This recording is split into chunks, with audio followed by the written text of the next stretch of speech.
ఇవాళ సబ్జెక్టుకు వస్తే మేము ఏమంటున్నాం, ఎల్ నినో ఏదైతే వచ్చిందంటున్నారో ఇది భయంకరమైనటువంటి కరువు వచ్చేటువంటి ఆస్కారం ఉందని చెప్పి మనం మాత్రమే చెప్పట్లేదు. అమెరికాలో ఉన్నటువంటి పర్యావరణ శాస్త్రవేత్తలు కావచ్చు, వాళ్ళు చెప్తున్న మాట ఏంటంటే చాలా భయంకరంగా ఉండబోతుందని చెప్తున్నారు. మీకు తెలుసు ఇలా మీరే చెప్తున్నారు, వర్షాలు పడితే బ్రహ్మాండంగా వ్యవసాయం అయితే 2,80,000 మెట్రిక్ టన్నుల 2,80,00,000 మెట్రిక్ టన్నుల ధాన్యం పడిందని చెప్తున్నారు కదా. ఇవాళ తెలంగాణలో ఎక్కడ కూడా ఇవాళ వేసిన విత్తనాలు మొలుస్తలేవు. ఒకసారి పత్తి విత్తనాలు వేసిండ్రు, పొట్టిపోయినాయి, ఎండిపోయినాయి. రెండోసారి పత్తి విత్తనాలు వేసిండ్రు, దాన్ని మొలవాలని చెప్పి కుండలతో బిందెలతో నీళ్లు పోస్తున్నారు. నేను కరీంనగర్ పోతే నా మీద పడి మనిషి చచ్చిపోతే ఎట్లా ఎడుతున్నట్టు ఏడుతున్నాడు. బిడ్డ నువ్వు మాట్లాడతలేవు, నువ్వు చెప్తలేవు, నువ్వు వస్తలేవు అని చెప్పి మాట్లాడుతున్నావు. మేము అన్నదేంటి, అది చూసి ఆ మాట విని చెల్లించిపోయి మేము ప్రెస్ మీట్ పెట్టి ముఖ్యమంత్రి గారు అన్నాం, రాజకీయాలు పక్కకు పెట్టు రేవంత్ రెడ్డి గారు, బ్రాడ్గా ఉండాలి మీరు, ఈ రాష్ట్ర ముఖ్యమంత్రి మీరు. రేపు మంచైనా చెడైనా మీ మీదకే వచ్చే ఆస్కారం ఉంటుంది కాబట్టి వాళ్ళ మీద వీళ్ళ మీద నెపన్నెట్టి తప్పించుకునే ప్రయత్నం చేయకు. మీరు బోన్ను నిలబెడతా అనుకున్నదేమో కొద్దిమందిని, కానీ నువ్వు బోన్ను నిలబెడుతున్నది మాత్రం తెలంగాణ రైతాంగం నిలబెడతా ఉన్నావు, రేపు హైదరాబాద్ ప్రధానికంగా నిలబెడుతున్నావు అని చెప్పి నేను మాట్లాడినా. ఇవాళ ఎల్లంపల్లి ప్రాజెక్ట్ ఏదైతే ఉందో ఈ లక్ష్మీ బరాజ్ అన్నారం సుందిళ్ళ నుంచి వెళ్ళి అక్కడికి ఎత్తిపోస్తే ఒక 6 టీఎంసీల నీళ్లు రేపు ఎన్టీపీసీ కావాలి, ఒక 5 టీఎంసీల నీళ్లు సింగరేణి ఆధ్వర్యంలో నడుస్తున్నటువంటి జెన్కో స్టేషన్ కావాలి, ఒక 4 నుంచి 5 టీఎంసీలు లోకల్ డ్రింకింగ్ వాటర్ కోసం కావాలి, 10 టీఎంసీల నీళ్లు ఇవాళ కేవలం హైదరాబాద్ డ్రింకింగ్ కోసమే రావాలి.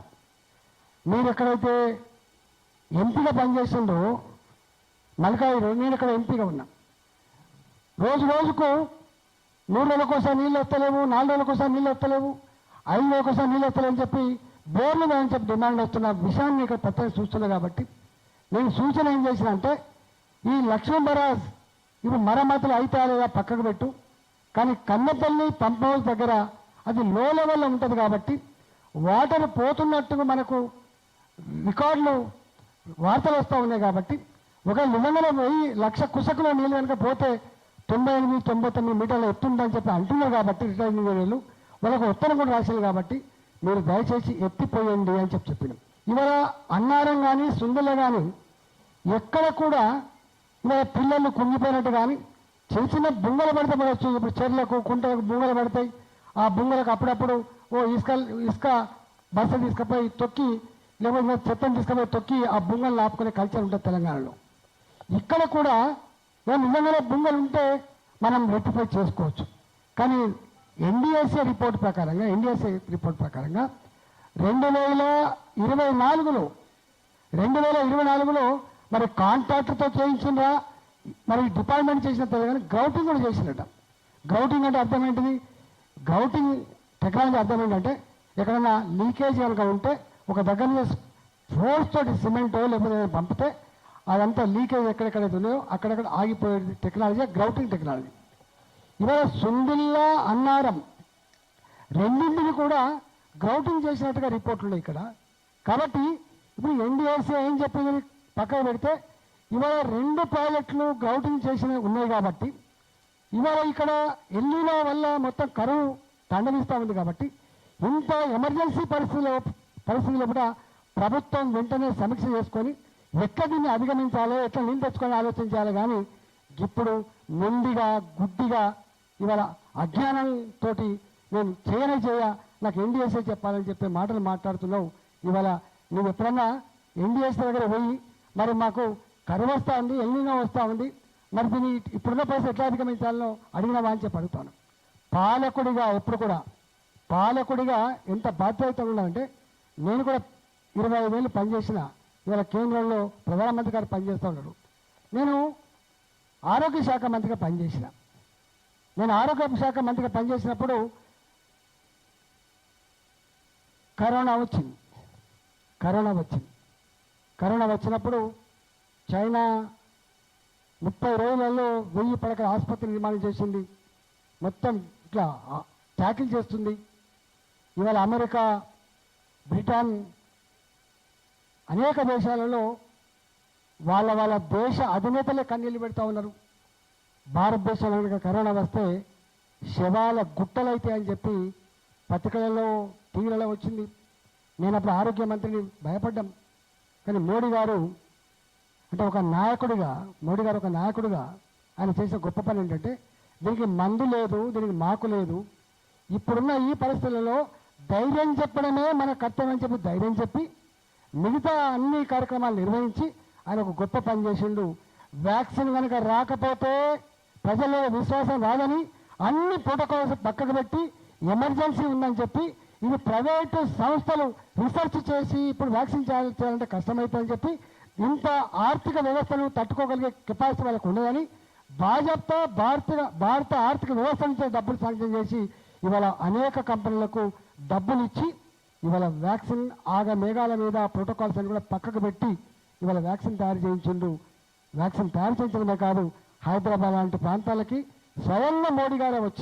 స్వయంగా ఆనాడు మోడీ గారే వచ్చి ఇవాళ ఆ వ్యాక్సిన్ ఎక్కడ తయారవుతుంది, ఎట్లా తయారవుతుంది చూసిపోయి.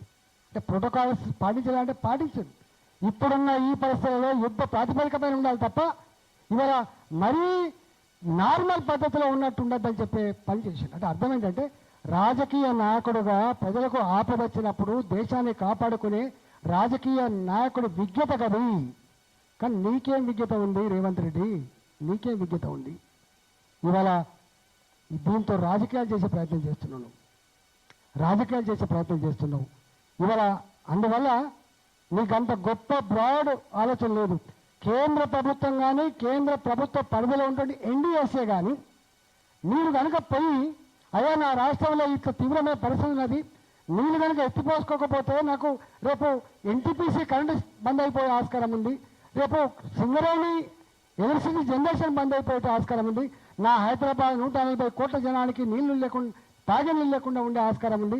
ఇలా 6 జిల్లాల ప్రధానికానికి తాగే నీళ్ళు ఉండే ఆస్కారం లేకుండా అయిపోతుందని చెప్పి చెప్పుకునే ప్రయత్నం చేస్తే దాని నుంచి వాళ్ళు ఏమైనా ఒక రెమెడీ ఇచ్చి మీకు సపోర్ట్ చేస్తారు. కానీ నువ్వు ఆ ప్రయత్నం చేయలే. ఇవాళ పోయినావు, నేను చూసిన ఇవాళ నేను చెప్పినామన్నా దేవాదుల అక్కడ డ్యామ్ లేదు, అక్కడ బరాజు కూడా లేదు. కానీ ఒక కాలువ కొట్టి ఆ నీళ్ళు తీసుకొచ్చి మోటార్లు అక్కడ వేస్తే ఆ నీళ్లు పంప్ అవుతున్నాయి. దాదాపు 2500-2600 క్యూసెక్ల కెపాసిటీ వాళ్ళ 7 మోటార్లు అక్కడ రన్ అవుతూ ఉంటాయి. ఏంటన్నా ఒకవేళ నిజంగానే కనుక ఈ నీళ్లు ఒకవేళ 97 మీటర్లు 96 మీటర్లు లేకపోయినప్పటికి కూడా ఒక టెన్షన్లో కొట్టి కనీసం ఇంటికి తీసుకొచ్చి లేదా ఒక కాపాడు మట్టి ఇంత పోసి టెంపరీ 1 కోటి 2 కోట్ల రూపాయలు ఖర్చు పెట్టని చేసుకోవచ్చు.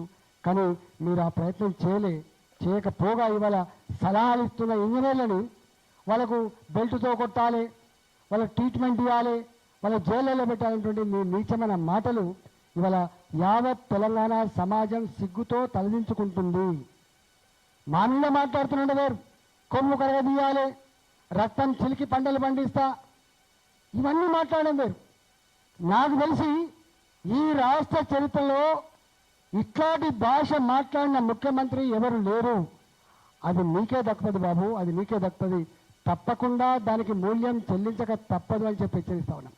నువ్వు బ్రహ్మాండంగా అధికారంలో ఉన్నావు కాబట్టి, ముఖ్యమంత్రి కుర్చీలో కూర్చున్నావు కాబట్టి ఇవన్నీ వంది మా గాథలు ఆహా ఓహో అంటుండొచ్చు కావచ్చు. అధికారాన్ని గుంజేస్తే, నీ అధికారంలో ఫీజుని పీకేస్తే నీ బతికేందో తెలిసేట్టు ఆస్కారం ఉంటుంది. కాబట్టి నేను ఒకటే ఇవాళ మీరు ఇలా పోయింది ఎక్కడికి దేవాలయంలో పోయిండు.